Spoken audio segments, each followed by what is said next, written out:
रजन्तमनुपेतमपेतकृत्यं द्वैपायनो विरहकातर आजुहाव पुत्रा इति तन्मयतया तरवोऽपि नेदुः।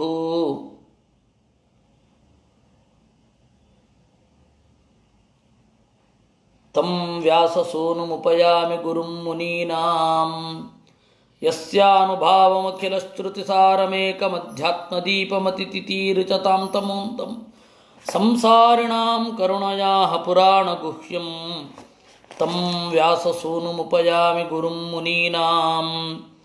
नारायणं नमस्कृत्य नरं चैव नरोत्तमं देवीं सरस्वतीं व्यासं ततो जयमुदीरये ग्रन्थमुदीरये। विजानतामवित्तस्य मध्वस्य जगति गुरोः पूर्वाचार्यमहिष्ठानाम् इयं प्रणतिमालिका इति सतजानतां मिथुनतो रथये चरतां सुखयति कोन्विहाद्य विजने स्वनिरस्तभगे भुवि पुण्यतीर्थसदना हृषयो निविशन्त्यतस्तु भवतः पदाम्बुजं हृदागभिदं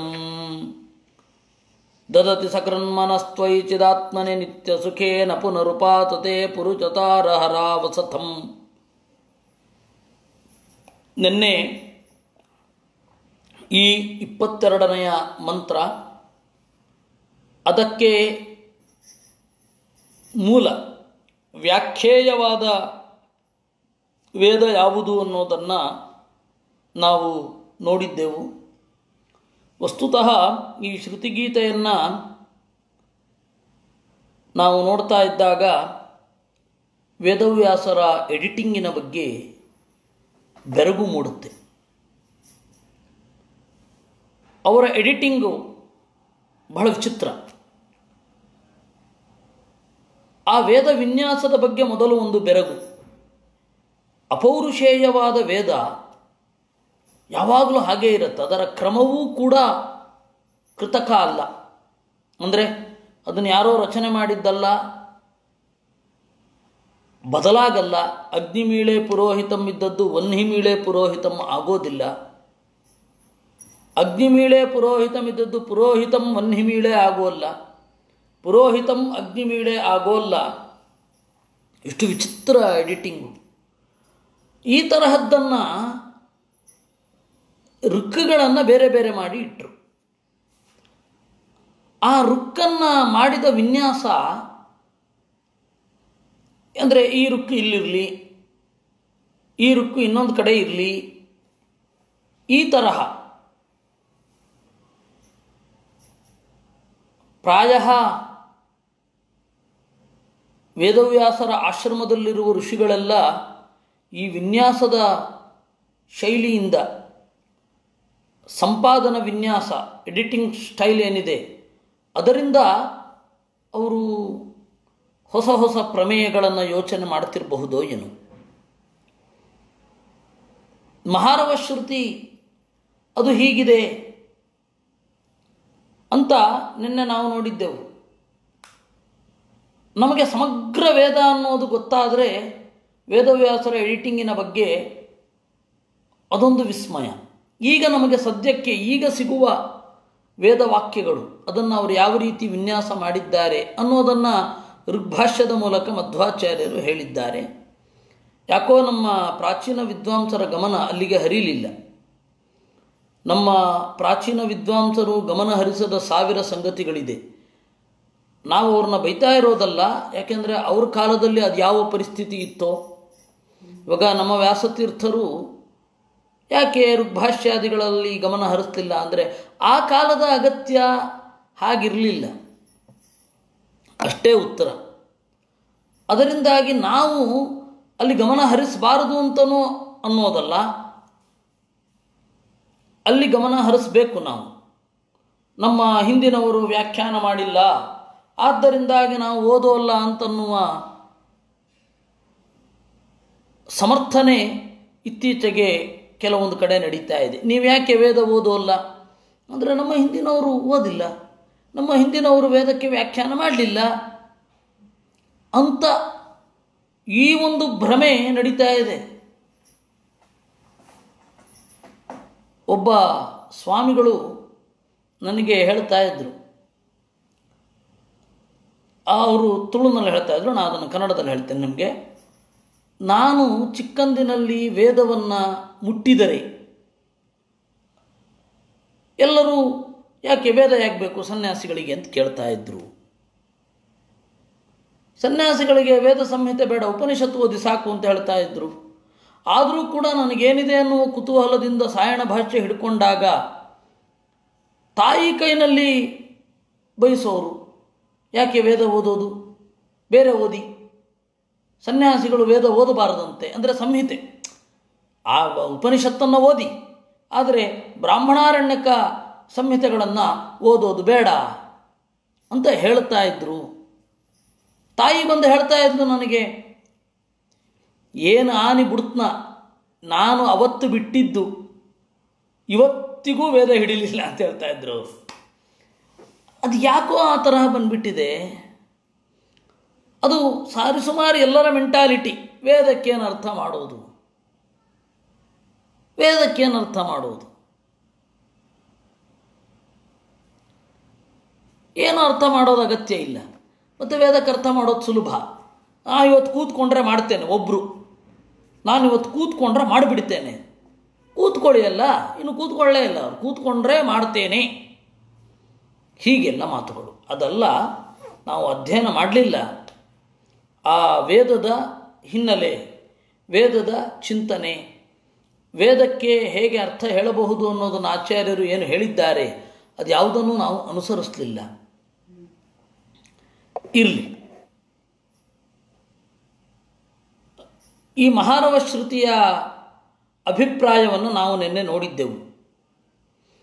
ಬ್ರಹ್ಮ ಜ್ಞಾತ್ವೇತಿ ಲೋಕ ಪ್ರವೃತ್ತಿಂ ಪ್ರವರ್ತತಾಂ ಕೋನು ಮೋಕ್ಷಂ ದದಾತಿ ಅತೋ ಬ್ರಹ್ಮೋಪಾಸತೆ ಸಾಧು ಧೀರಾ ನಾಹಂ ಭಾವಸ್ತೇಚು ರುದ್ರಾಧಿವಾತಃ. ರುದ್ರದೇವರು ಅಲ್ಲಿ ವಾಸ ಮಾಡುವುದಿಲ್ಲ.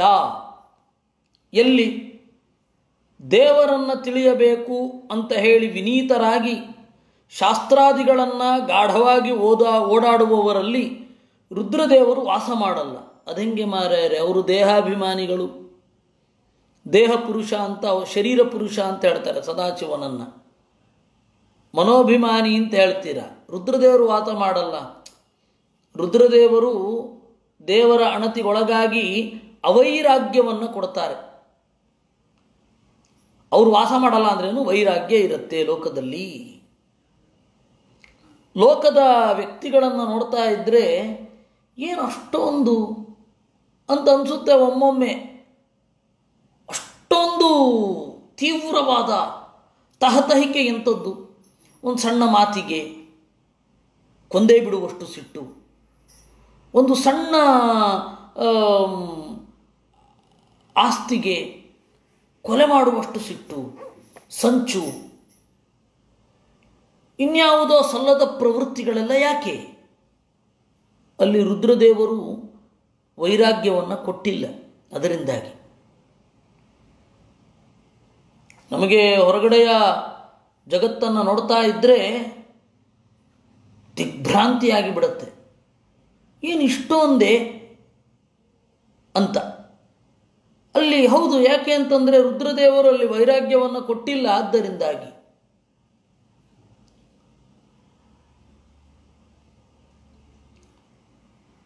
ಒಂದು ಸಣ್ಣ ಸಂಗತಿ ಬಹಳ ದೊಡ್ಡ ವಿಚಾರಗಳನ್ನು, ಮಾತುಗಳನ್ನು ತೆರ್ಕೊಂಡು ಹೊರಟೋಗುತ್ತೆ. ಅದರ ಮಿತಿ, ಅದರ ಶಕ್ತಿ ಎರಡನ್ನೂ ಕೂಡ ತಿಳ್ಕೊಳ್ಳದೇ ಹೋಗಿಬಿಡ್ತಾರೆ.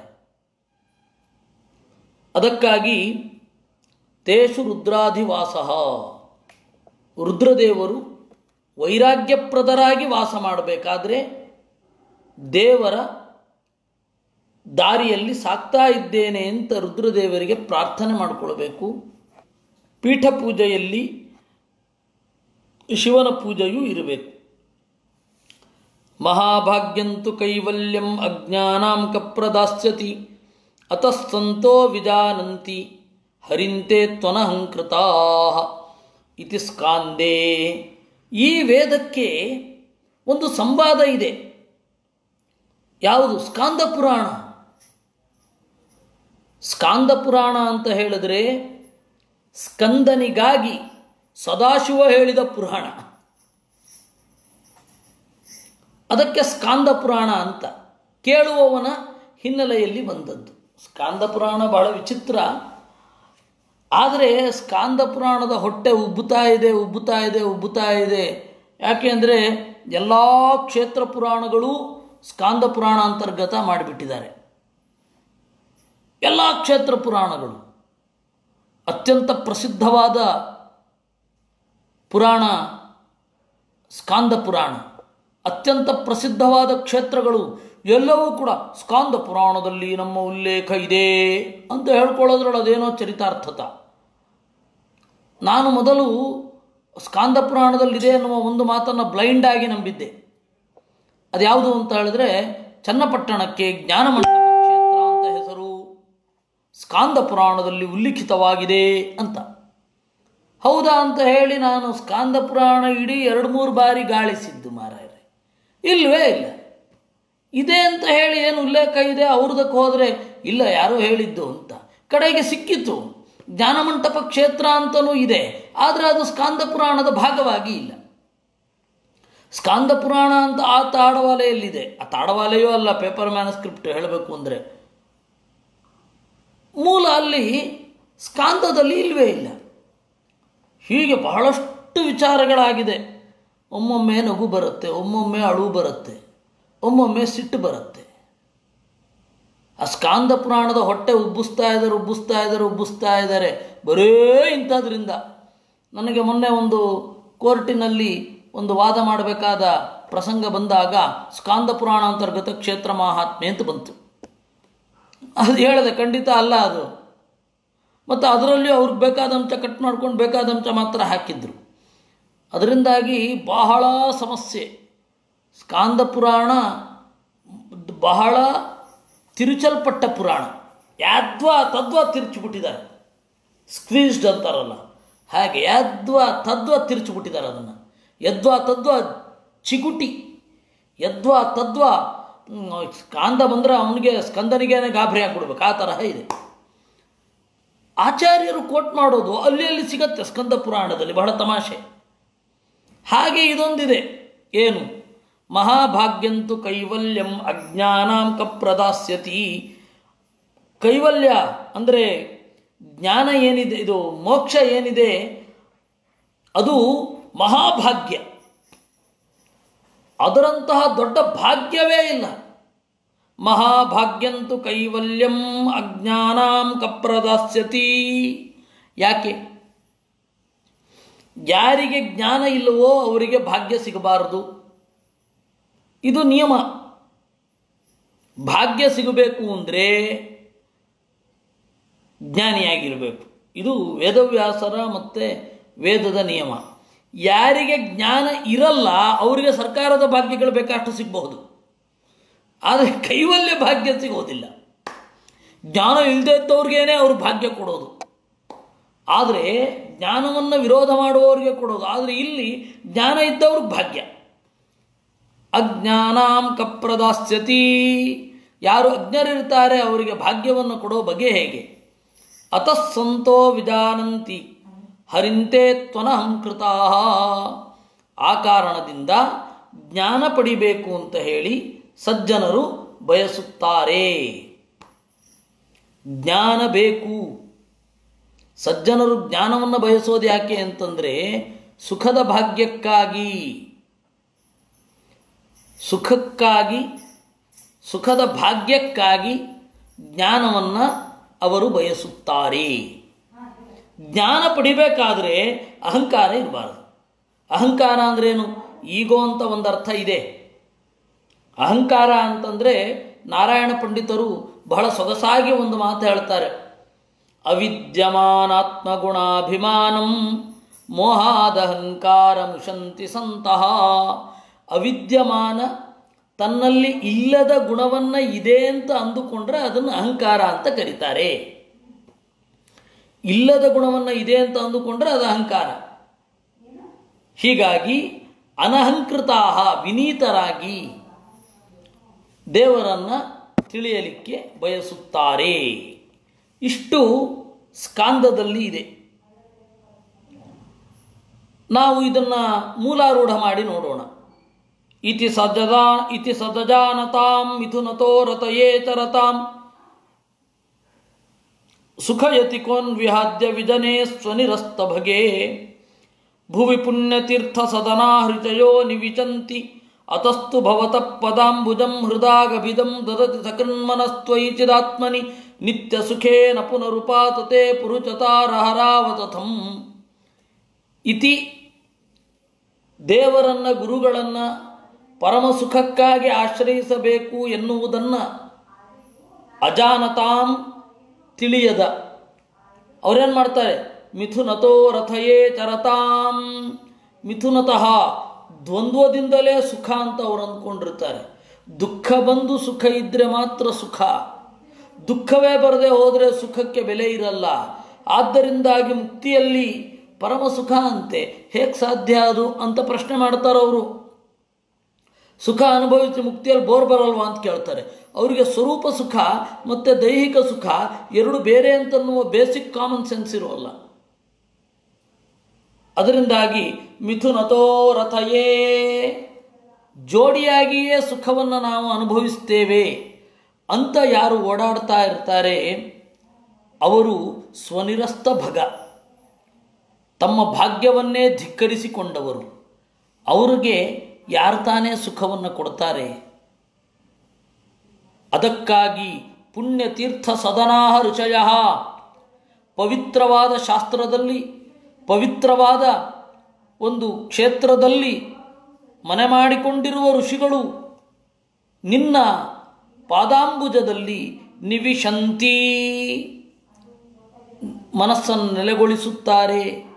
ದದತಿ ಸಕೃನ್ಮನಸ್ತ್ವಯಿ ಚಿದಾತ್ಮನಿ ನಿತ್ಯ ಸುಖೇ, ಒಂದು ಬಾರಿ ಮನಸ್ಸನ್ನು ಇಟ್ಟರೆ ಹರಾವಸಥಂ ಪುರುಷತಾರಹ, ಅವನಿಗೆ ಪುರುಷರಲ್ಲಿ ಸಾರ ಯಾವುದು ಅಂತ ಗೊತ್ತಾಗುತ್ತೆ, ಜೀವದ ಸಾರ ಯಾವುದು ಅಂತ. ಅವನೇನು ಮಾಡ್ತಾನೆ? ಹರಾವಸಥಂ ನ ಪುನರಾವಸಥ ನ ಪುನರುಪಾಸತೆ. ದೇವರ ರುದ್ರದೇವರ ಆವಸಥ ನೆಲೆ, ರುದ್ರದೇವರ ನೆಲೆಗೆ ಒಳಗಾಗಲ್ಲ. ರುದ್ರದೇವರು ಅವೈರಾಗ್ಯವನ್ನು ಕೊಡ್ತಾರೆ, ಆ ಅವೈರಾಗ್ಯದ ನೆಲೆಗೊಳಗಾಗಲ್ಲ, ಮತ್ತು ವೈರಾಗ್ಯವನ್ನು ಪಡಿತಾನೆ. ಆ ಹಿನ್ನೆಲೆಯಲ್ಲಿ ದೇವರನ್ನು ನಾವು ಈ ಪರಿ ಚಿಂತಿಸಬೇಕು. ಲೋಕದ ದೃಷ್ಟಿಯಲ್ಲಿ ದೇವರನ್ನು ಕಾಣಬಾರದು, ನಮ್ಮ ದೃಷ್ಟಿಯಲ್ಲಿಯೂ ದೇವರನ್ನು ಕಾಣಬಾರದು. ಯಾಕೆಂದರೆ ನಮಗೆ ಈ ಲೋಕದಲ್ಲಿ ಅನೇಕ ಸಂಗತಿಗಳನ್ನು ನೋಡಿ ನೋಡಿ ನೋಡಿ ನೋಡಿ ಅಭ್ಯಾಸ ಆಗೋಗಿರುತ್ತೆ. ಅದರಿಂದಾಗಿ ದೇವರನ್ನು ಅದೇ ದೃಷ್ಟಿಯಿಂದ ನೋಡಬಾರದು. ನೋಡ್ತಾರೆ ಹಾಗೆ, ಅವರಿಗೆ ಭಾಗ್ಯ ಇಲ್ಲ ಅಂತಂದುಕೊಂಡು ಅವರ ಬಗ್ಗೆ ಕರುಣೆ ತೋರಬೇಕಷ್ಟೇ. ದೇವರಲ್ಲಿ ಒಂದು ಬಾರಿ ಮನಸ್ಸಿಟ್ಟವರು ಹರಾವಸಥಂ ನ ಪುನಃ ಉಪಾಸತೆ. ಯಾರು ದೇವರಲ್ಲಿ ಈ ರೀತಿ ಮನಸ್ಸಿಟ್ಟಿರ್ತಾರೆ, ತಾತ್ಕಾಲಿಕವಾಗಿ ಮನಸ್ಸು ಉಲ್ಲೋಲ ಕಲ್ಲೋಲಕ್ಕೆ ಒಳಗಾದರೂ ಕೂಡ ಮತ್ತೆ ತಮ್ಮ ಕೈಗೆ ತಮ್ಮ ನಿಯಂತ್ರಣವನ್ನು ತೆಗೆದುಕೊಳ್ತಾರೆ. ಎಂತಹ ವಿರಕ್ತರಿಗೂ ಕೂಡ ಒಮ್ಮೆ ವೈರಾಗ್ಯ ನಾಶ ಆಗೋದುಂಟು, ಆದರೆ ಕೂಡಲೇ ಅದನ್ನು ತೆಗೆದುಕೊಳ್ತಾರೆ. ಒಬ್ಬ ಜ್ಞಾನಿ ಸಂಸಾರದಲ್ಲಿ ದುಃಖ ಪಡಲ್ವೇ ಅಂದರೆ ದುಃಖ ಪಡ್ತಾನೆ, ಸಂಸಾರದ ದುಃಖಗಳಿಗೆ ಒಳಗಾಗೋಲ್ವೇ ಅಂದರೆ ಒಳಗಾಗ್ತಾನೆ. ಪುರಂದರದಾಸರಂಥವರು ಒಳಗಾಗಲಿಲ್ವೇನು? ಅದರ ಎಕ್ಸ್ಪ್ರೆಷನ್ನೇ ತಾನೇ ಹಾಡು, ಅದರ ಎಕ್ಸ್ಪ್ರೆಷನ್ನೇ ಆ ಹಾಡು. ಗಿಳಿಯು ಪಂಜರದೊಳಿಲ್ಲ ಅಂತ. ಅವ್ರ ಮಗ ಸತ್ತು ಹೋದಾಗ ಬಹಳ ದುಃಖ ಆಯ್ತು ಅವರಿಗೆ. ಮಗ ಅಂದರೆ ಯಾರಿಗೆ ಪ್ರೀತಿ ಇರಲ್ಲ. ಸತ್ತು ಹೋದಾಗ ಅವರು ಹಾಡು ಹೇಳಿದ್ರು, ವಿಜಯನಗರ ಸಾಮ್ರಾಜ್ಯ ನಾಶ ಆಗತ್ತೆ ಅಂತನ್ನುವ ದೃಷ್ಟಿ ಬಂದಾಗಲೂ ಕೂಡ ಅವರು ಅದರಿಂದ ಬೇಗ ಬಂದರು, ಬೇಗ ಆಚೆಗೆ ಬರ್ತಾರೆ. ಅದು ತೀವ್ರ ರೂಢವಾಗಿ ಕುಸಿದು ಹೃದಯದಲ್ಲಿ ವಾಸನಾಪೂರ್ವಕವಾಗಿ ಇದ್ದು ಜನ್ಮ ಜನ್ಮಾಂತರಗಳು ಅದು ಕಾಡೋಲ್ಲ. ಹಾಗೆ ವಿಜಯದಾಸರಿಗೆ ಸಂತೋಷ ಆಯಿತು, ಅವರು ಕೂಡ ಹಾಡು ಮಾಡಿಕೊಂಡ್ರು. ನಿನ್ನ ಒಲುಮೆಯಿಂದ ಅಂತ ನಿಖಿಳ ಜನರು ಬಂದು ಮನ್ನಿಸುವರೋ ಮಹಾರಾಯ ಅಂದರು. ಸುಖ ದುಃಖಗಳು ಅವ್ರಿಗೂ ಆಗತ್ತೆ, ಅಹಂಕಾರ ಮೊದಲಾದವುಗಳು ಅವ್ರಿಗೂ ಬರುತ್ತೆ, ಆದರೆ ಅದರಿಂದ ಬೇಗ ಆಚೆಗೆ ಬರ್ತಾರೆ.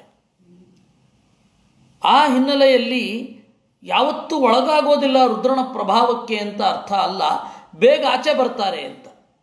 ಇವರು ಇದರಲ್ಲಿಯೇ ಇರ್ತಾರೆ ಅನ್ನೋದು ಇದರ ಅಭಿಪ್ರಾಯ.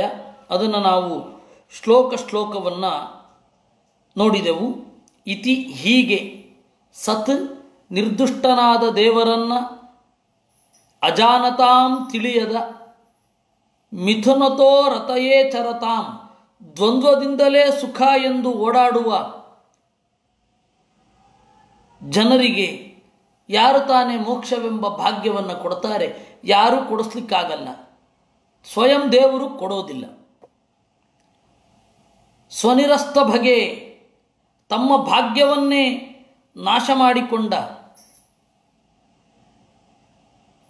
ಜನರಿಗೆ ಇದು ಯಾವುದು ದೊಡ್ಡದು ಅಂತ ಅನ್ನಿಸೋದೂ ಇಲ್ಲ.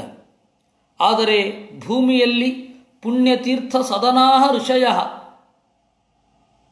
ಪವಿತ್ರವಾದ ಶಾಸ್ತ್ರದಲ್ಲಿ ಪವಿತ್ರವಾದ ಜಾಗದಲ್ಲಿ ನೆಲೆಗೊಂಡ ಜ್ಞಾನಿಗಳು ಪರಮಾತ್ಮನ ಭವತಃ ನಿನ್ನ ಪದಾಂಬುಜಂ ಅಡಿದಾವರೆಗಳನ್ನು ಹೃದಯನಿವಿಶಂತಿ ತಮ್ಮ ಎದೆಯೊಳಗಡೆ ಇಟ್ಟುಕೊಳ್ಳುತ್ತಾರೆ. ಸಕೃತ್ ಒಮ್ಮೆ ತ್ವಯಿ ಚಿದಾತ್ಮನಿ ಜ್ಞಾನಾತ್ಮನಾದ ನಿತ್ಯ ಸುಖನಾದ ನಿನ್ನಲ್ಲಿ ಮನಃ ದಧತಿ ಮನಸ್ಸನ್ನು ಯಾರು ಇಟ್ಕೊಳ್ತಾರೆ, ಪುರುಷ ಸಾರಹ ಪುರುಷ ಸಾರ ಅಂತ ಅವನಿಗೆ, ಪುರುಷರಲ್ಲಿ ಸರ್ವೋತ್ತಮನೇ ಅವರು ಹರಾವಸಥಂ ರುದ್ರನ ನೆಲೆಯನ್ನು ನ ಪುನರುಪಾಸತೆ ಮತ್ತೆ ಹತ್ತಿರಕ್ಕೆ ಸೇರೋದಿಲ್ಲ, ಹತ್ತಿರಕ್ಕೆ ಹೋಗೋಲ್ಲ. ಹರಾವಸಥಂ ದೇಹವನ್ನೇ ಅಂತಿಮ ಅಂತ ಉಪಾಸನೆ ಮಾಡಲ್ಲ. ಹಾಗಾದರೆ ದೇಹಾಭಿಮಾನ ಇರಲ್ವಾ ಜ್ಞಾನಿ ಒಬ್ಬನಿಗೆ? ಹೊಡಿರಿ ಬಡಿರಿ ಅವ್ರಿಗೂ ಏಟಾಗತ್ತೋ ಇಲ್ವೋ? ಏಟಾಗತ್ತೆ. ಆದರೆ ಅದೇ ಪರಮ ಅಂತ ಹೇಳಿ ಅದಕ್ಕಾಗಿ ಅವರು ದುಃಖ ಪಡೋಲ್ಲ, ಅದರ ಸುಖಕ್ಕಾಗಿ ಉತ್ಕಟವಾಗಿ ಪ್ರಯತ್ನಿಸೋಲ್ಲ. ಈಗ ನಮ್ಮ ಹೊರಗಡೆಯ ಏನು ಆಸ್ತಿ ಮೊದಲಾದವುಗಳಿದೆ, ಅದು ದೇಹದ ಸುಖದ ಪೋಷಣೆಗಾಗಿ ಇರತಕ್ಕಂಥದ್ದು. ಅದನ್ನು ಎಷ್ಟು ಬೇಕೋ ಅಷ್ಟು ಮಾಡ್ತಾ ಇರ್ತಾರೆ, ಅದರಲ್ಲೇ ಕಳೆದು ಹೋಗಲ್ಲ. ಇದು ಮೊದಲ ಹಂತ. ಅದಕ್ಕೆ ಹೇಳಿದ್ದು ನಾಹಂಭಾವಸ್ತೇಚು ರುದ್ರಾದಿವಾಸ. ರುದ್ರ ಅವರಲ್ಲಿ ವಾಸ ಮಾಡೋಲ್ಲ. ಅಂದರೆ ಅಹಂಭಾವವುಳ್ಳವನಾಗಿ ಈ ದೇಹವೇ ನಾನು ಅಂತ ಹೇಳಿ ಕಡೇ ತನಕ ಒದ್ದಾಡುವಂತೆ ಮಾಡೋಲ್ಲ. ಅವರು ಸಾವನ್ನು ಎದುರಿಸ್ಲಿಕ್ಕೆ ತಯಾರಾಗ್ತಾರೆ.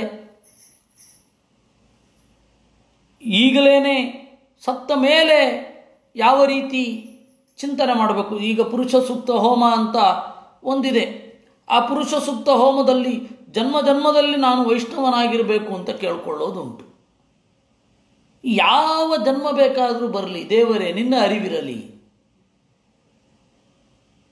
ಯೇಸು ಜನ್ಮ ಬಂದರೇನು ದಾಸನಲ್ಲವೇನು ನಾನು ಅಂತ ಆ ಭಾವನೆ ಬರಬೇಕು ಅಂತ ಅಲ್ಲಿ ಅವರು ಕೇಂದ್ರೀಕರಿಸ್ತಾರೆ, ಉತ್ಕಟವಾದ ಪ್ರಾರ್ಥನೆಯನ್ನು ಮಾಡ್ತಾರೆ. ಇದರೊಂದಿಗೆ ನಾವು 23ನೆಯ ಮತ್ತು 24ನೆಯ ಮಂತ್ರವನ್ನು ಒಟ್ಟಿಗೆ ನೋಡೋಣ. ಇದಮಪ್ಯಥೋ ವದಂತಿ ಚೇನ್ನನು ತರ್ಕಾವ್ಯಭಿಚರಂತಿ ಕ್ವಚಿನ್ ಮೃಷಾಚ ತಥೋ ಭಯದೃಗ್ವ್ಯವಹಿತಯೇ ವಿಕಲ್ಪ ಉಷಿತಃ ಅನ್ವಹಂ ಪರಂಪರಯಾ ಭ್ರಮತಿ ಭಾರತೀ ಚ ತವೋರುವೃತ್ತಿಭಿಃ ಊಢಜವಾ ನ ಯದಿದಮಗ್ರ ಆತನ ಭವಿಷ್ಯದಥೋ ನಿಧನಾದ ನಿಮಿತ್ತ ಕಮಂತರಾ ತ್ವಯಿ ವಿಭಾತಿ ಮೃಚೈಕರತೆ ಅತ ಉಪಗೀಯತೆ ದ್ರವಿಣಜಾತಿ ವಿಕಲ್ಪ ಪಥೈಃ ವಿಥತಮನೋ ವಿಲಾಸಂ ಇದಂ ಇತಿ ಅವಯಂತಿ ಬುಧಾಃ.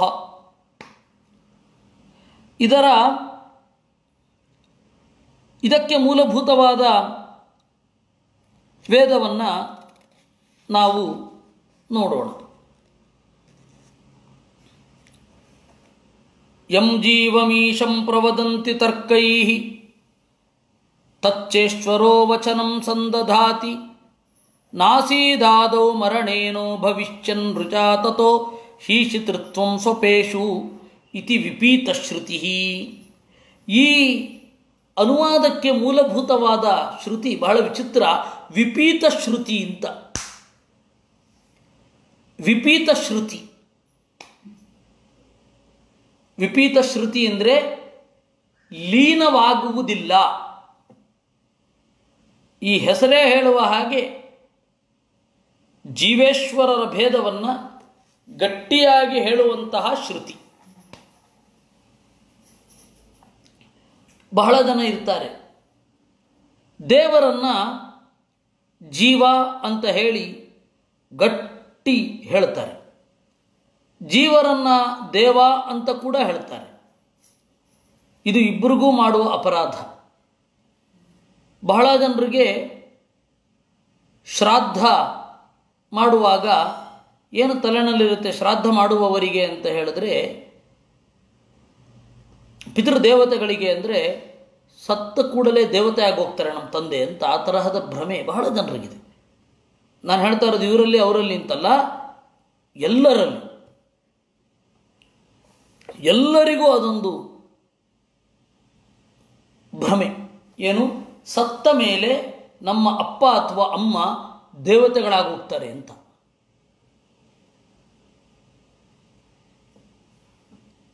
ಶಾಸ್ತ್ರದ ಸಂಸ್ಕಾರ ಇರುವವರಿಗೆ ಆ ತರಹ ಇರಲ್ಲ. ನಾನು ನೋಡಿದ್ದೇನೆ, ಶಾಸ್ತ್ರದ ಸಂಸ್ಕಾರವಿಲ್ಲದೆ ಇರ್ರೆಸ್ಪೆಕ್ಟಿವ್ ಆಫ್ ಮತ ಎಲ್ಲರಿಗೂ ಆ ಭ್ರಮೆ ಇದೆ. ಸತ್ತ ಮೇಲೆ ದೇವತೆಗಳಾಗಿ ಹೋಗ್ತಾರೆ ಅಂತ.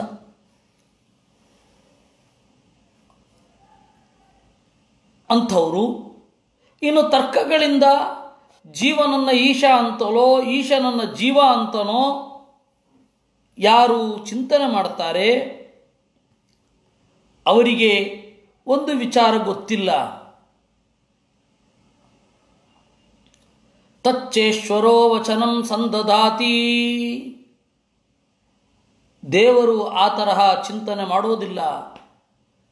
ದೇವರಿಗೆ ಆ ರೀತಿ ಚಿಂತನೆ ಇರಬೇಕಲ್ವ, ನಾನು ಜೀವನಾದೆ ಅಂತ ಹೇಳಿ. ನಾನು ಜೀವನಾದೆ ಅಂತ ಹೇಳಿ ದೇವ್ರಿಗೆ ಚಿಂತನೆ ಇರೋಲ್ಲ. ಮತ್ತೆ ನಾವು ಹೇಗೆ ಅಂದುಕೊಳ್ಳೋದು? ನಾಸೀದಾದೋ ಮರಣೇನೋ ಭವಿಷ್ಯತ್ ಮೃಷಾ ತತೋ ಹೀಶಿತತ್ವಂ ಸ್ವಪೇಷು. ನಾಸೀದಾದವು ಆದಿಯಲ್ಲಿ ಇರೋದಿಲ್ಲ, ಮುಂದೆಯೂ ಬರೋದಿಲ್ಲ, ಈಗಲೂ ಇಲ್ಲ.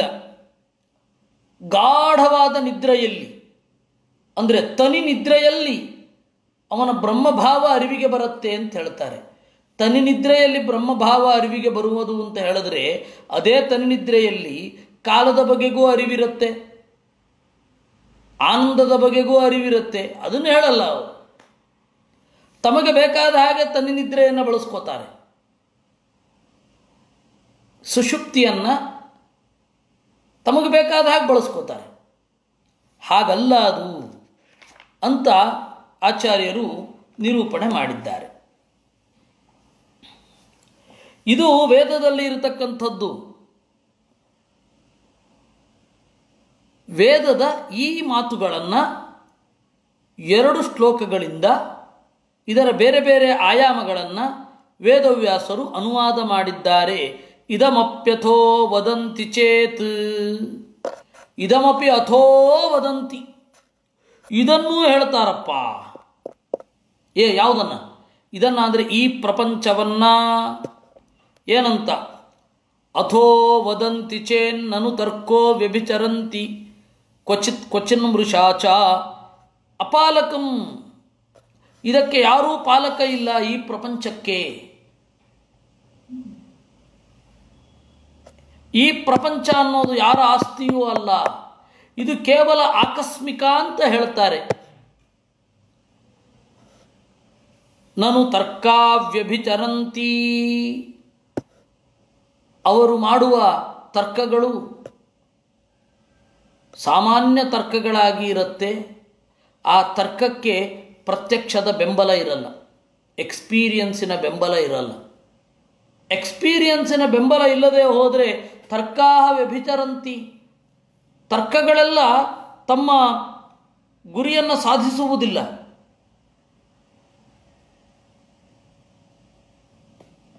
ಎಕ್ಸ್ಪೀರಿಯನ್ಸಿನ ಬೆಂಬಲ ಇಲ್ಲದಿದ್ದರೆ ತರ್ಕ ಅನ್ನೋದು ಸಾಧಕ ಆಗಲ್ಲ ಅಂತ ಎಲ್ಲರಿಗೂ ಗೊತ್ತು. ನಾನೊಂದು ತರ್ಕವನ್ನು ಹೇಳ್ತೇನೆ.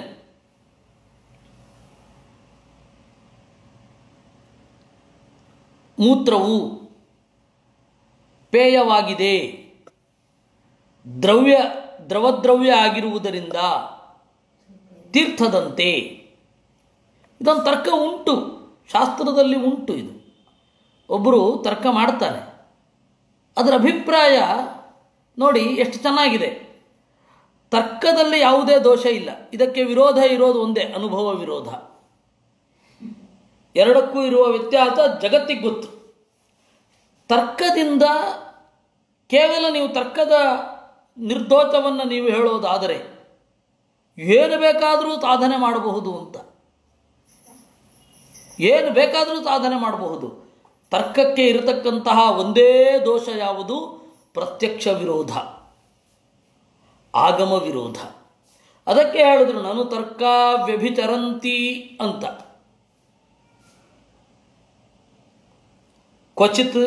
ಕ್ವಚಿನ್ ಮೃಷಾಚ, ಕೆಲವೊಮ್ಮೆ ವ್ಯರ್ಥ ತರ್ಕ ಅಂತನ್ನೋದು. ಕೆಲವೊಂದು ಸತ್ಯಕ್ಕೆ ವಿರುದ್ಧವಾದ ಸಂಗತಿಯನ್ನು ಸಾಧನೆ ಮಾಡುತ್ತೆ. ಆ ಕಾರಣದಿಂದ ನಾನೇ ಜೀವ ಅಂತನ್ನುವ ತರ್ಕ ಏನಿದೆ, ಆ ದೇವರು ಜೀವ ಅನ್ನುವ ತರ್ಕ ಏನಿದೆ, ಅದು ಅನುಭವ ವಿರುದ್ಧ. ನ ಮತ್ತೋನ್ಯ ಈಶ್ವರ ಚೇತನತ್ವಾತ್, ನ ಮತ್ತೋನ್ಯ ಈಶ್ವರಶ್ಚೇತನತ್ವಾದಿತ್ಯಾದಿ ತರ್ಕ ಈ ವದಂತಿ. ಈ ರೀತಿ ಹೇಳುವವರು ಏನು ಮಾಡ್ತಾರೆ? ದೇವರು ಜೀವರಿಗಿಂತ ಭಿನ್ನ ಅಲ್ಲ. ಯಾಕೆ ಅಂದರೆ ಅಹಂ ಅಂತ ಹೇಳಿ ಎಲ್ಲರಿಗೂ ಅನುಭವ ಬರೋದ್ರಿಂದ. ಈ ತರಹದ ವಾದ. ಅದನ್ನು ಹೇಳೋದು ಕೂಡ ಅವರ ಸ್ವಭಾವಕ್ಕೆ ಅನುಗುಣವಾಗಿ, ಅಥೋ ಸ್ವಭಾವಕ್ಕೆ ಅನುಗುಣವಾಗಿ ಹೇಳ್ತಾರೆ. ಸ್ವಭಾವ ಏನು? ನಾನು ದೇವರಿಗೆ ಬಾಗುವುದಿಲ್ಲ,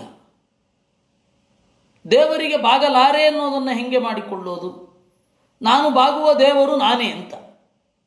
ಆ ಹಿನ್ನೆಲೆಯಲ್ಲಿ ಅವರು ಈ ತರಹದ ಅಭೇದಾನುಸಂಧಾನವನ್ನು ಮಾಡ್ತಾರೆ.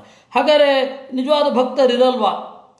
ಭಕ್ತರಿರ್ತಾರೆ, ಅವ್ರಿಗೆ ಗೊತ್ತಿರಲ್ಲ. ಅವ್ರ ಪರಿಸರದ ಪ್ರಭಾವದಿಂದಾಗಿ ಅವ್ರ ಹಿಂದಿನಿಂದ ಏನು ಬಂದಿರುತ್ತೋ ಅದನ್ನು ಒಪ್ಕೊಂಡಿರ್ತಾರೆ. ನಿಜವಾಗಿಯೂ ಅವ್ರಿಗೆ ಆಮೇಲೆ ಜ್ಞಾನೋದಯ ಆಗಬಾರದು ಅಂತ ಇಲ್ಲ. ಎಷ್ಟೋ ಜನ ಸಾಧು ಸಂತರು ಬಂದು ಆ ರೀತಿ ಹೇಳಿ, ಪಾಪ ಪ್ರಾಮಾಣಿಕರು ಭಕ್ತರು ಇರ್ತಾರೆ, ಆದರೆ ಪರಿಸರದಲ್ಲಿ ಏನಿರುತ್ತೆ ಅದನ್ನು ಅಪ್ಪಿಕೊಂಡಿರ್ತಾರೆ. ಅವ್ರಿಗೆ ಆಚಾರ ಸಿಗಬೇಕು ಅಂತ ಇಲ್ಲ, ಈ ಜನ್ಮದಲ್ಲಿ ಸಿಕ್ಕಿರಲ್ಲ, ಅವರು ಅದನ್ನು ಅಪ್ಪಿಕೊಂಡಿರ್ತಾರೆ. ಪಾಪ ಅವ್ರು ಒಳ್ಳೆಯವರು, ಅವರು ಸಜ್ಜನರು, ಭಕ್ತರು, ಆದರೆ ಈ ತರಹ ಆಗೋಗಿರುತ್ತೆ. ಯಾವುದೋ ಪರಿಸರದ ಪ್ರಭಾವದಿಂದ ಆ ತರಹ ಒಪ್ಕೊಂಡ್ಬಿಟ್ಟಿರ್ತಾರೆ.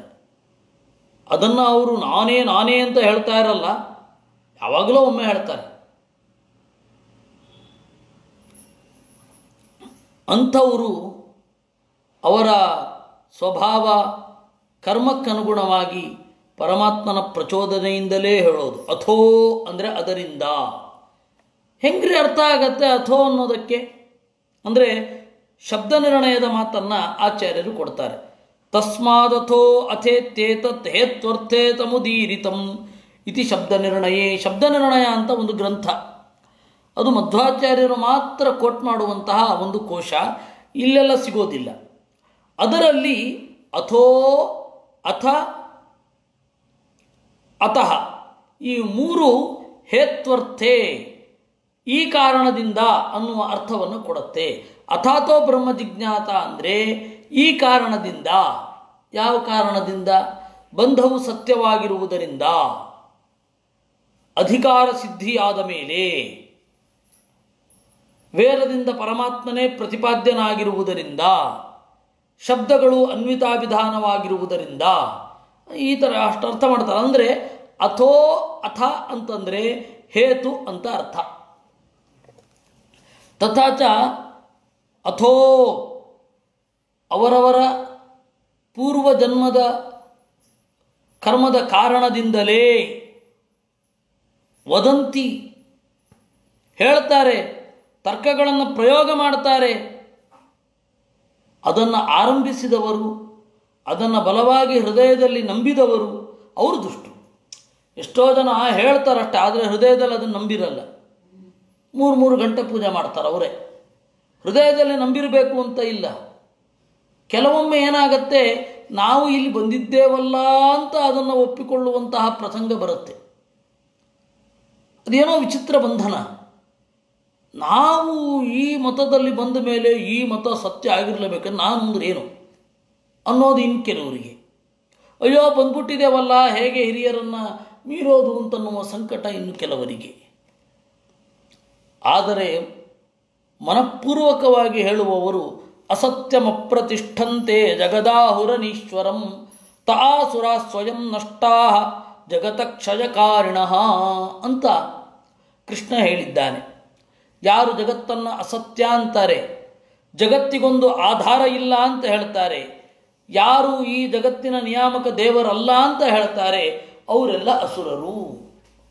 ಯಾವಾಗ ಜಗತ್ತು ನಮ್ಮ ಅಜ್ಞಾನದಿಂದ ಸೃಷ್ಟಿಯಾಗಿದೆ ಅಂತ ಹೇಳ್ತೇವೆ, ಇದನ್ನು ಕಂಟ್ರೋಲ್ ಮಾಡಲಿಕ್ಕೆ ಒಬ್ಬರು ದೇವರು ಬೇಡ. ಹೀಗಾಗಿ ಅವರು ಅನೀಶ್ವರರೇ, ಈಶ್ವರ ಇಲ್ಲ ಅಂತ ಹೇಳುವವರೇ. ವೇದೋಕ್ತೋ ಜೀವ ವ್ಯತಿರಿಕ್ತೇಶ್ವರೋ ನತರ್ಕೈರಪನೇತುಂ ಶಕ್ತಃ. ಇಲ್ಲಿ ನಾವು ತಿಳ್ಕೊಳ್ಬೇಕಾದದ್ದು ಹೀಗೆ, ವೇದದಲ್ಲಿ ಹೇಳಿದ ಜೀವ ಪರಮಾತ್ಮ ಭೇದವನ್ನು ತರ್ಕದಿಂದ ಹೇಳಲಿಕ್ಕೆ ಸಾಧ್ಯ ಇಲ್ಲ. ಯತಸ್ತರ್ಕಾಹ ವ್ಯಭಿಚಾರಿಣಃ. ಏಕೆಂದರೆ ಯಾವುದೇ ಒಂದು ತರ್ಕವನ್ನು ಇದಮಿತ್ತಂ ಅಂತ ಹೀಗೆ ಹೇಳಲಿಕ್ಕಾಗಲ್ಲ.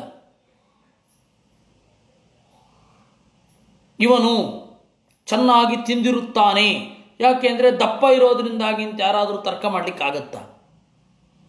ಪಾಪ ಊಟ ಇಲ್ಲದೆ ವರ್ಷಾನುಗಟ್ಟಲೆ ವಾತ ತುಂಬಿಕೊಂಡು ದಪ್ಪ ಆದವರು ಇದ್ದಾರೆ. ಅದರಿಂದಾಗಿ ತರ್ಕ ಅಂತನ್ನೋದು ವ್ಯಭಿಚಾರಿ. ಹೀಗೆ ಅಂತ ಹೇಳಿ ಬರಲ್ಲ. ಇವನು ಊಟ ಇಲ್ಲದವನು, ಯಾಕೆಂದರೆ ತಳ್ಳು ಒಣಕೊಂಡಿದ್ದಾನೆ ಅಂತ ಹೇಳಲಿಕ್ಕಾಗತ್ತೆ ಯಾರಾದರೂ?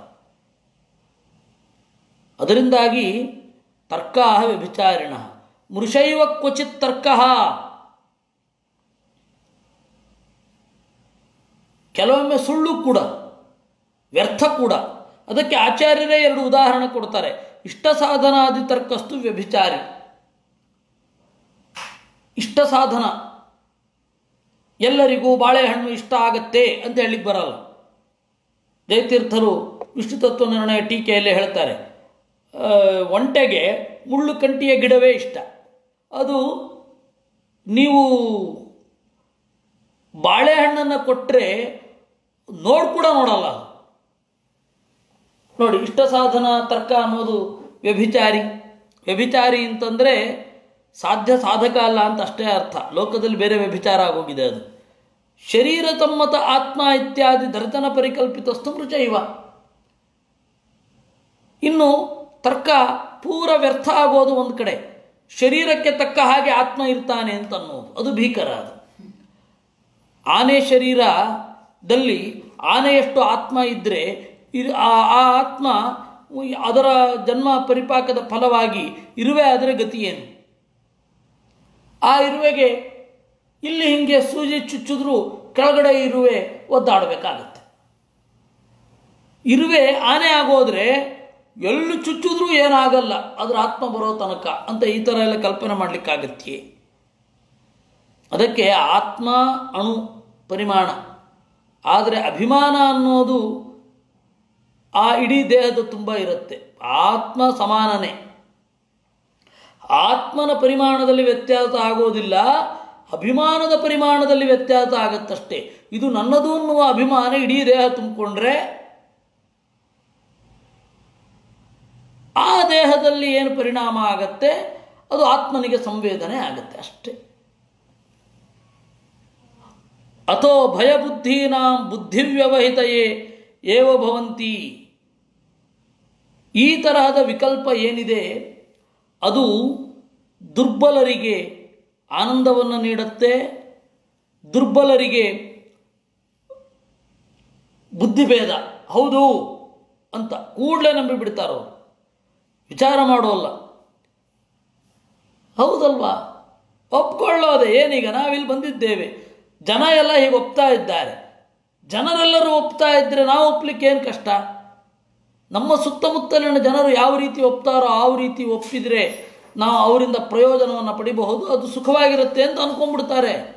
ಲಾಭಕ್ಕಾಗಿ ಜ್ಞಾನವನ್ನು ಅವರು ಮುಂದೆ ಒಡ್ಡುತ್ತಾರೆ. ತಾನು ನಂಬಿದ್ದನ್ನು, ತಾನು ನಿರ್ಣಯಿಸಿದ್ದನ್ನು ಯಾವಾಗ ಬೇಕಾದರೂ ಬದಲಾಯಿಸಲಿಕ್ಕೆ ತಯಾರಾಗ್ತಾರೆ. ಯಾಕೆ ಅಂದರೆ ಹೊರಗಡೆಯ ಲಾಭಕ್ಕಾಗಿ. ಹೊರಗಡೆ ಅವ್ರಿಗೆ ಬೇಜಾರಾಗತ್ತೆ ಅಂತ. ಸರಿ, ನಾವು ಈ ರೀತಿ ಚಿಂತನೆ ಮಾಡಿದ್ರೆ ಜನರಿಗೆಲ್ಲ ಬೇಜಾರಾಗತ್ತೆ. ನಮ್ಮ ಸುತ್ತಮುತ್ತ ಇರೋರಂಥವ್ರೆ ಅವ್ರಿಗನುಗುಣವಾಗಿ ಬದುಕಬೇಕು. When you are in Rome be a Roman ಅಂತ ಒಂದು ಗಾದೆ ಹೇಳ್ತಾರೆ. ಬದುಕೋ ದಾರಿ ಕಂಡ್ರಯ್ಯ ಇದು. ನೀವು ರೋಮಿನಲ್ಲಿದ್ದಾಗ ರೋಮನ್ನನಾಗು, ಬೇರೆ ದೇಶದಲ್ಲಿದ್ದಾಗ ಬೇರೆ ದೇಶದವನಾಗು. When you are in America be an American. ಈ ತರಹ ವಾದಗಳನ್ನು ಮಾಡ್ತಾರೆ. ಅಂಥವರು ಪರಿಸರಕ್ಕೆ ತಕ್ಕ ಹಾಗೆ ಹೊಂದಿಕೊಂಡ್ಬಿಡ್ತಾರೆ. ಯೋಚನೆ ಮಾಡಿ ಇಲ್ಲ ನಾನಿದನ್ನು ಒಪ್ಪೋಲ್ಲ ಅಂತ ಬರೋಲ್ಲ. ನತು ಧೀರಾಣಾಂ ಅಥೋ ಭಯಬುದ್ಧೀನಾಂ. ಭಯ ಬುದ್ಧೀನಾಂ, ಭಯ ದೃಕ್ ಅಂತ ಹೇಳಿ ಅಲ್ಲಿರೋದು. ಯಾರಿಗೆ ಅವರೇನು ಅಂದ್ಕೋತಾರೋ ಇವರೇನು ಅಂದ್ಕೋತಾರೋ ಅದರಿಂದ ನಮ್ಮ ಲಾಭಗಳು ಎಲ್ಲಿ ಕೆಟ್ಟು ಹೋಗ್ತದೋ, ನಮ್ಮ ಲಾಭ, ನಾವು ಅವರಲ್ಲಿ ಸಮಾಜದಲ್ಲಿ ಪ್ರತಿಷ್ಠೆ ಇರಬೇಕು ಅಂದರೆ ಅವರು ಒಪ್ಪೋದನ್ನೆಲ್ಲ ಒಪ್ಕೊಂಡ್ಬಿಟ್ರೆ ಆಯ್ತು, ಏನು ತೊಂದರೆ ಹೇಳಿ ಅಂತ ಯಾರು ಇರ್ತಾರೆ ಅಂಥವರನ್ನು ಈ ತರ್ಕಗಳು ಕಂಗಿಡಿಸ್ತವೆ. ಹೌದು ಅಂತ ಆ ತರ್ಕಕ್ಕೆ ತಮ್ಮನ್ನು ಮಾರಿಕೊಂಡು ಬಿಡ್ತಾರೆ. ಭಯಬುದ್ಧೀನಾಂ ಬುದ್ಧಿವ್ಯವಹಿತಯೇವ ಭವಂತಿ ನತು ಧೀರಾಣಾಂ. ಈ ವಿಕಲ್ಪ ಅಂತ ಉಂಟಲ್ಲ, ತಥೋ ಭಯದೃಗ್ವ್ಯವಹಿತಯೇ ವಿಕಲ್ಪ. ವಿಕಲ್ಪ ಅಂತಂದರೆ ಆಪ್ಷನ್ ಅಂತ ಅರ್ಥ ಸಂಸ್ಕೃತದಲ್ಲಿದೆ.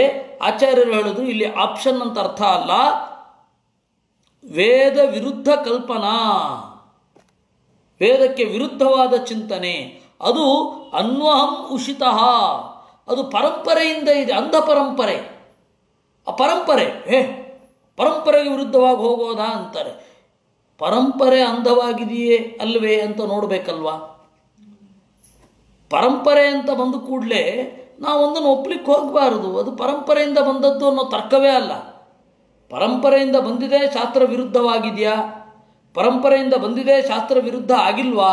ಪರಂಪರೆಯಿಂದ ಬಂದಿದೆ, ಶಾಸ್ತ್ರ ವಿರುದ್ಧವೂ ಅಲ್ಲ ಅವಿರುದ್ಧವೂ ಅಲ್ಲ, ಈ ತರಹ ಇದೆಯಾ ಅಂತ ನೋಡಬೇಕೇ ವಿನಃ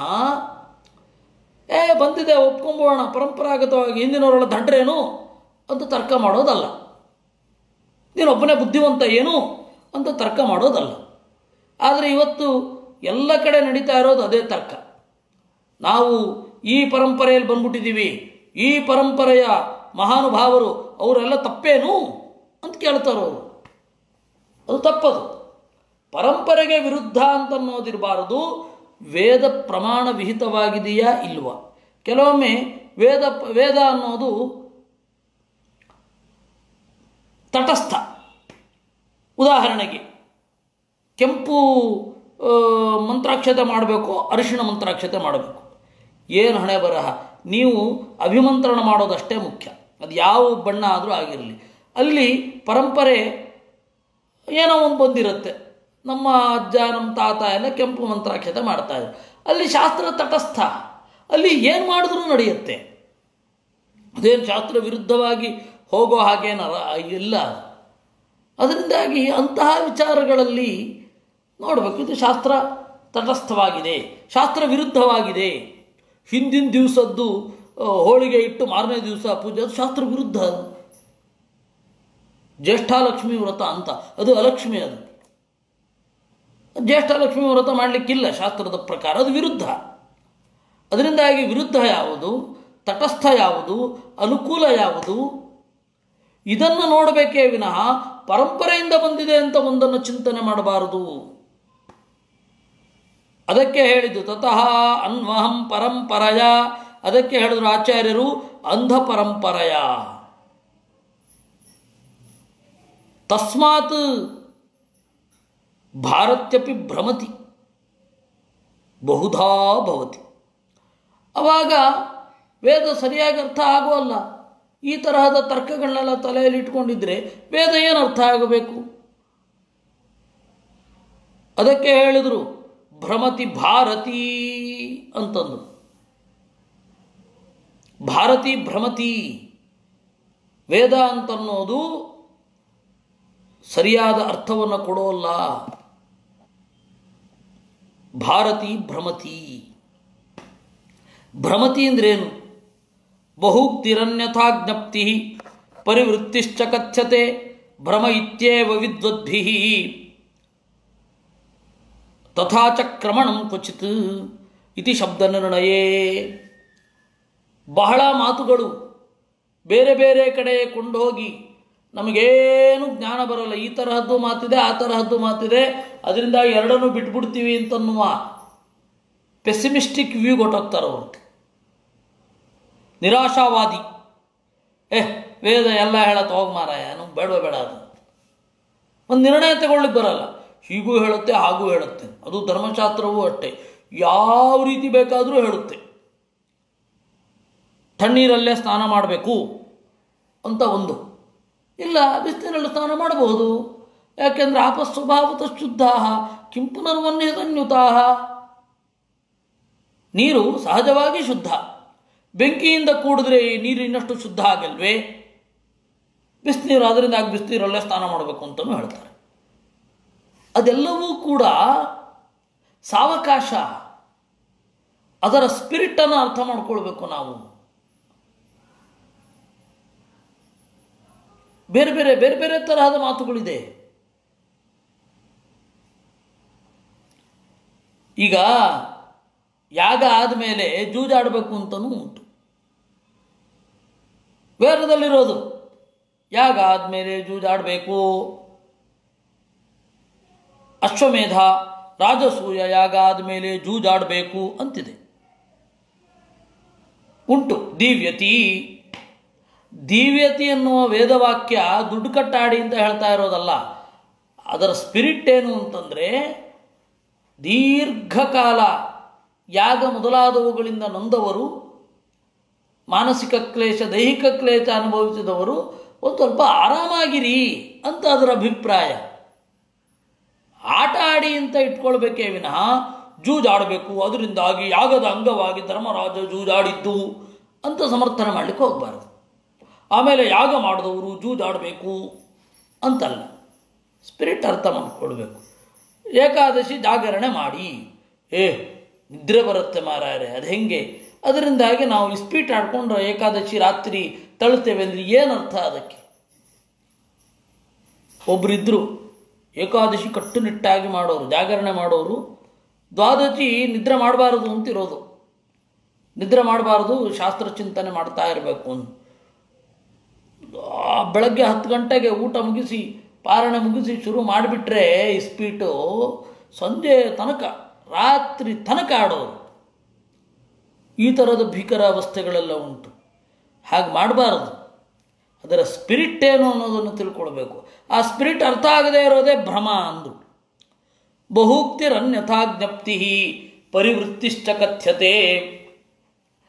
ಬಹಳ ಮಾತುಗಳಂತ ತೋರೋದು, ತಪ್ಪು ತಪ್ಪೇ ಅರ್ಥ ಆಗೋದು, ತಲೆಯಲ್ಲಿ ಗಿರಗಿರಣ ಸುತ್ತಿಕೊಂಡು ನಿರ್ಣಯ ಆಗಲಿಕ್ಕೆ ಬಿಡದೇ ಇರೋದು, ಇದೆಲ್ಲವನ್ನು ಭಾರತೀ ಭ್ರಮತಿ ಅಂತಾರೆ.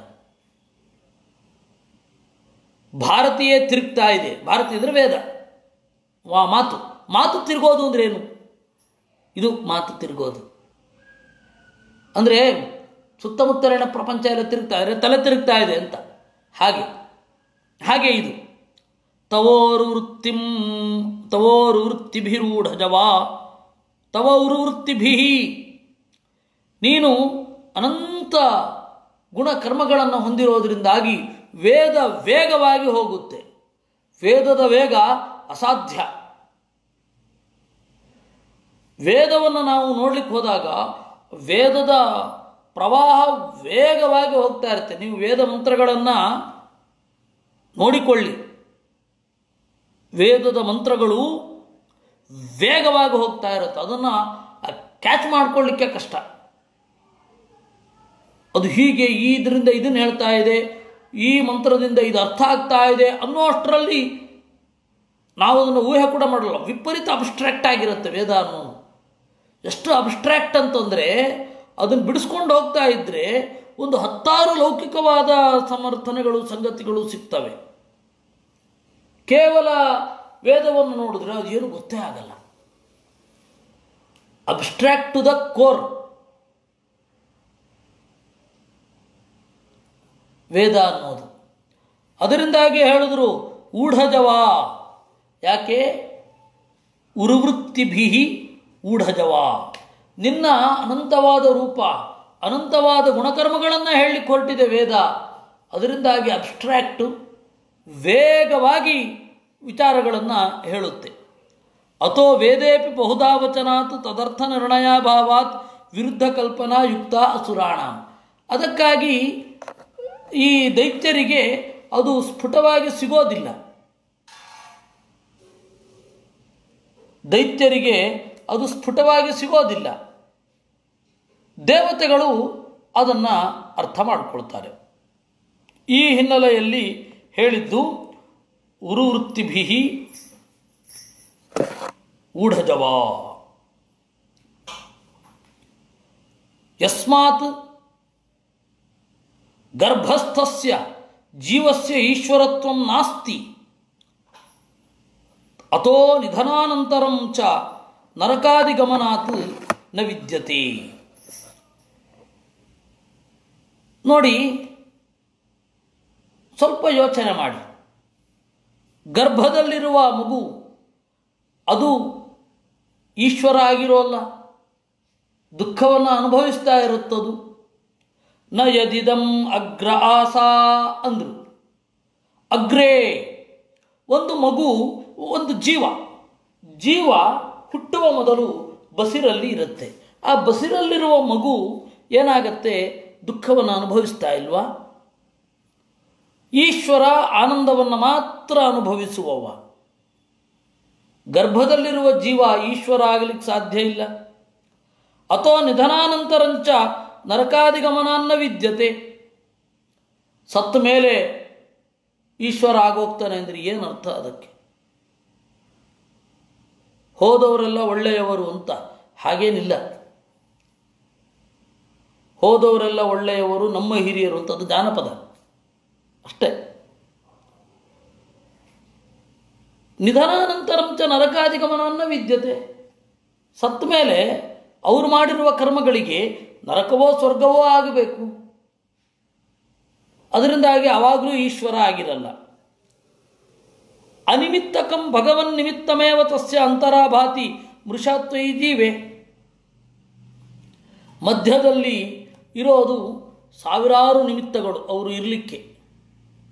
ಏಕಾಗಿ ಒಬ್ಬ ಜೀವ ಹೇಗೆ ಇರ್ತಾನೆ, ಅವನ ಬದುಕು, ಅವನ ಉದ್ಯೋಗ, ಅವನ ಯಶಸ್ಸು, ಅವನ ಕೀರ್ತಿ, ಅವನ ಅಪಕೀರ್ತಿ, ಅವನ ಅಪಯಶಸ್ಸು, ಸಾವಿರ ಕಾರಣಗಳು. ಆ ಯಾವ ಕಾರಣದಲ್ಲಿಯೂ ಅವನು ಸ್ವತಂತ್ರ ಅಲ್ಲ. ಹಾಗೇನಾದ್ರು ಸ್ವತಂತ್ರ ಆಗಿಬಿಟ್ಟಿದ್ದರೆ ಎಲ್ಲರೂ ಯಶಸ್ಸಿನ ಉತ್ತುಂಗದಲ್ಲಿ ಇರ್ತಿದ್ರು. ಆದ್ದರಿಂದಾಗಿ ಜೀವ ಯಾವಾಗ ದೇವರು ಮೊದಲಲ್ಲ, ಮಧ್ಯದಲ್ಲಿ ಅಲ್ಲ, ನಂತರವೂ ಅಲ್ಲ. ಮೂರೂ ಕಾಲದಲ್ಲಿ ಅಲ್ಲದೆ ಹೋದ್ಮೇಲೆ ಇನ್ಯಾವಾಗ ಆಗ್ತಾನೆ? ಅದನ್ನು ವೇದ ಹೇಳಿದ್ದು. ನ ಯದಿದಂ ಅಗ್ರ ಆಸಾ, ಬಸಿರಿನಲ್ಲಿರುವಾಗ ಜೀವ ದೇವರಾಗಿರಲಿಲ್ಲ. ನ ಭವಿಷ್ಯತ್, ಮುಂದಾಗೋಲ್ಲ. ಅದೋ ನಿಧನಾತ್, ನಿಧನ ಆದಮೇಲೆ ಸತ್ತ ಮೇಲೂ ಆಗಿರಲ್ಲ. ಅನಿಮಿತ್ತಕಮಂತರಾತ್ವಯಿ ವಿಭಾತಿ ಮೃಚೈಕರತೆ, ಆದರೆ ಇನ್ಯಾವಾಗ ಆಗಬೇಕು? ಆಗೋದೇ ಇಲ್ಲ. ನೀನು ಜೀವನಾಗ್ತಿ ಅನ್ನೋದು ಅಷ್ಟೇ ಅಸಂಗತ. ನೀನು ಒಂದು ವಸ್ತುವನ್ನು ಆಯ್ದುಕೊಂಡ ಮೇಲೆ, ನಾನು ಇಲ್ಲಿ ಹುಟ್ಟಬೇಕು ಅಂತ ಆಯ್ದುಕೊಂಡ ಮೇಲೆ ನಿನ್ನ ಜೀವ ಹೇಗಾಗ್ತಿ? ಜೀವರು ಆ ರೀತಿ ಆಯ್ದುಕೊಳ್ಳಿಕ್ಕಾಗಲ್ಲ, ನಾನು ಇಂಥಲ್ಲಿ ಹುಟ್ಟುತ್ತೇನೆ ಅಂತ. ಹಾಗೇನಾರು ಆಗಿದ್ದಿದ್ರೆ ಎಷ್ಟೋ ಜನರಿಗೆ ಮಕ್ಕಳೇ ಆಗ್ತಾ ಇರಲಿಲ್ಲ. ಆಯ್ದುಕೊಳ್ಳೋದಾಗಿದ್ದಿದ್ರೆ ಬೇಡವೇ ಬೇಡ, ನಮಗೆ ಈ ತರಹದ ರೂಪ ಬರಬೇಕು, ಈ ತರಹದ ವಾತಾವರಣ ಇರಬೇಕು ಅಂತ ನಮಗೆ ಆಯ್ದುಕೊಳ್ಳೋ ಹಕ್ಕು ಇದ್ದಿದ್ದರೆ ಎಷ್ಟೋ ಜನ ಹೀಗೆ ಹುಟ್ಟತಾನೇ ಇರಲಿಲ್ಲ ಅಲ್ವೇ? ಅದರಿಂದಾಗಿ ತಸ್ಯಾಂತರಾಭಾತಿ ಮೃಷಾತ್ವಯಿ ಜೀವೇ, ಆಯ್ದುಕೊಳ್ತಾನೆ ಅಂದರೆ ಅವನು ಜೀವ ಅಲ್ಲ, ದೇವರು ಆಯ್ದುಕೊಳ್ತಾನೆ. ಇಂಥಲ್ಲಿ ಹುಟ್ಟಬೇಕು, ಇಂತಹ ಜಾಗದಲ್ಲಿ ಹುಟ್ಟಬೇಕು, ಇಂತಹ ಪರಿಸರ ಬರಬೇಕು, ಕರೆಕ್ಟ್ ಆಯ್ದುಕೊಳ್ತಾನೆ.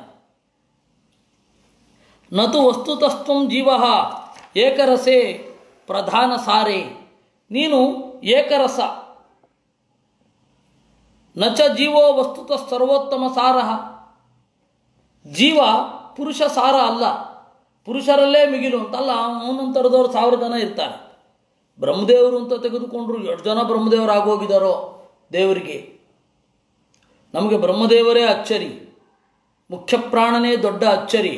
ಅಂಥವ್ರು ಎಷ್ಟು ಜನನೋ ದೇವರಿಗೆ 100 ಕಲ್ಪಗಳಲ್ಲಿ ಆ ಥರದವ್ರು ಬಂದು ಸಾಧನೆ ಮಾಡ್ಕೊಂಡು ಹೊರಟೋಗ್ತಾ ಇರ್ತಾರೆ. ವಿಧಯೋ ವಿಹಂಗಪತಯೋ ಗಣಿತ ರಮಣೀಯುತಾಶ್ಚ ಪರಿಪೂರ್ಣ ಸುಖಾ ಪರಯೋಗ ಭೂರಿ ಸುಖ ಭೋಗ ಮಿತಾ ಅವಲೋಕ್ಯತಂ ದಧತಿ ಮೋದರತಂ ಅಂತ. ವಿಧಯ, ಲೆಕ್ಕವಿಲ್ಲದಷ್ಟು ಬ್ರಹ್ಮದೇವರು, ವಿಹಂಗಪತಯ ಗರುಡರು, ರಮಣೀಯುತಾ ಅವರೆಲ್ಲರ ಪತ್ನಿಯರೊಂದಿಗೆ ಕೂಡಿಕೊಂಡು ದೇವರನ್ನು ನೋಡುತ್ತಾ ಆನಂದವನ್ನು ಪಡಿತಾರೆ. ಈ ಕನಕದಾಸರದು ಒಂದು ಹಾಡು ಉಂಟು, ಇಷ್ಟು ದಿನ ಈ ವೈಕುಂಠ ಅಂತ. ಎಷ್ಟು ದೂರವೋ ಎನ್ನುತ್ತಲಿದ್ದೆ, ದೃಷ್ಟಿಯಿಂದಲೇ ನಾನು ಕಂಡೆ. ಅಲ್ಲಿ ದೃಷ್ಟಿ ಅಂದರೆ ಶಾಸ್ತ್ರ, ಶಾಸ್ತ್ರದಲ್ಲಿ ನಾನು ಕಂಡೆ ಅಂತ. ನಾನು ವೈಕುಂಠ ನೋಡಿದ್ದೀನಿ ಅಂತ ಅದಕ್ಕೆ ಅರ್ಥ ಮಾಡಬಾರ್ದು, ಮಾಡೋ ಅಗತ್ಯನೂ ಇಲ್ಲ. ರಂಭೆ ಊರ್ವಶಿ ಮೇನಕ್ಕೆ ಕಂಡೆ ಅಂತೆಲ್ಲ ಹೇಳ್ತಾರೆ ಕನಕದಾಸರು. ಆ ಕಾರಣದಿಂದ ಅದು ಶಾಸ್ತ್ರದ ಮೂಲಕ ಕಂಡಿದ್ದು ಅಂತಾನೆ. ಸಾರ ಅಲ್ಲ, ಪುರುಷ ಸಾರ ದೇವರೊಬ್ಬನೇ. ಅದಕ್ಕೆ ಏಕರಸ ಅಂತ ದೇವರ ಹೆಸರು. ಅವನೊಬ್ಬನೇ ಎಲ್ಲರಿಗಿಂತ ಸಾರ, ಸಾರರಲ್ಲಿ ಮುಖ್ಯ. ರಸೇಶು ಏಕ ಏಕಸಾರ, ಹಾಗಾಗತ್ತೆ ರೂಪ. ಸಂಸ್ಕೃತದಲ್ಲಿ ಆಹಿತಾಗ್ನಿ ಅಂತ ಒಂದು ಶಬ್ದ ಉಂಟು. ಆಹಿತಾಗ್ನಿ ಅಂದರೆ ಅಗ್ನಿಯಲ್ಲಿ ದಿವಸವೂ ಹೋಮ ಮಾಡುವವ. ಅಜ್ಞಾಹಿತ ಅಂತ ಕೂಡ ಹೇಳ್ತಾರೆ. ಅಹಿತಾನಲರೇ ಐತಾಳರಾಗಿದ್ದು. ಉಡುಪಿಯ ಕಡೆ ಐತಾಳರು ಅಂತ ಹೇಳ್ತೇವಲ್ಲ, ಐತಾಳರು. ಪೇಜಾವರ ಸ್ವಾಮಿಗಳ ಸಹಪಾಠಿಗಳೊಬ್ಬರು ಇದ್ದರು, ವೆಂಕಟರಮಣ. ಐತಾಳರು, ಐತಾಳರು ಅಂದರೆ ಏನು? ಅಹಿತಾನಲ ಐತಾಳ ಆಗಿತ್ತು. ಉಡುಪಿ ಕಡೆ ಐತಾಳರು ಅಂತಿದ್ದಾರೆ, ಅಹಿತಾನಲ ಅಂತ. ಅಹಿತಾನಲ ಅಂದರೆ ಆಹಿತಾನಲ. ಅದು ಆಹಿತಾನಲ ಅಂದರೆ ಅಗ್ನಿಯಲ್ಲಿ ದಿವಸ ಹೋಮ ಮಾಡುವವರು ಆಹಿತಾನಲರು. ಅದು ಕನ್ನಡದಲ್ಲೇ ಐತಾಳರಾಗಿರೋದು. ಅಲ್ಲಿ 2 ಥರದ ರೂಪ ಆಗುತ್ತೆ. ಅನಲಾಹಿತ ಅಂತನೂ ಆಗುತ್ತೆ, ಆಹಿತಾನಲ ಅಂತನೂ ಆಗುತ್ತೆ. ಹಾಗೆ ಏಕರಸ ಅಂತನ್ನುವಲ್ಲಿ ರಸೈಕ ಅಂತನೂ ಆಗತ್ತೆ, ಏಕರಸ ಅಂತನೂ ಆಗತ್ತೆ. ರಸ ಅಂದರೆ ಸಾರ, ರಸ ಸಾರಭೂತವಾದ ವಸ್ತುಗಳಲ್ಲಿ ಏಕ ಅಗ್ರಗಣ್ಯ, ಅದರಿಂದಾಗಿ ಏಕರಸ ಅಂತ. ಏಕರಸ ಅಂತಂದರೆ ಸರ್ವೋತ್ತಮ ಅಂತ ಅರ್ಥ. ಮೂರ್ಛೈವ ತಥಾ ಮನ್ಯಂತೆ, ಆದರೆ ಜೀವರಿಗೆ ಅದು ಅರ್ಥ ಆಗುವಲ್ಲ. ಜೀವರು ಸರ್ವೋತ್ತಮ ಅಂತ ಹೇಳಿ ನಿನ್ನನ್ನು ತಿಳಿದುಕೊಳ್ಳೋಲ್ಲ. ಸರಿ, ನಿನ್ನನ್ನು ಹೆಂಗೆ ತಿಳ್ಕೊಳ್ಬೇಕು ಇತ್ಯಾದಿಗಳನ್ನು ನಾವು ನಾಳೆ ನೋಡೋಣ. ಆಮೇಲೆ ತಂತ್ರ ಭಾಗವತದ ಮಾತಿದೆ, ಅದರಲ್ಲಿ ವಿಸ್ತಾರವಾಗಿ ದರ್ಶನಗಳ ಬಗ್ಗೆ ಬರುತ್ತೆ. ಕಣಾದ, ಆಮೇಲೆ ತರ್ಕ ಮತ್ತು ಸಾಂಖ್ಯರು ಎಲ್ಲರ ಬಗ್ಗೆ ಬರುತ್ತೆ. ಅದನ್ನೆಲ್ಲ ನಾವು ನಾಳೆ ನೋಡೋಣ. ವಿಸ್ತಾರವಾಗಿದೆ ಇದೆಲ್ಲ. ಅದನ್ನು ನಾಳೆ ನೋಡಿ ಮತ್ತೆ ಮೂಲಕ್ಕೆ ಹೋಗಿ ಮುಂದಿನ ಕಡೆಗೆ ಹೋಗೋಣ. ಇನ್ನೊಂದು 3-4 ಮುಗಿಯುತ್ತೆ, ಮತ್ತೆ ಕಥೆ ಶುರು ಆಗತ್ತೆ. ಕೃಷ್ಣಾರ್ಪಣಮಸ್ತು. ಓಂ ದ್ರಾಪಿ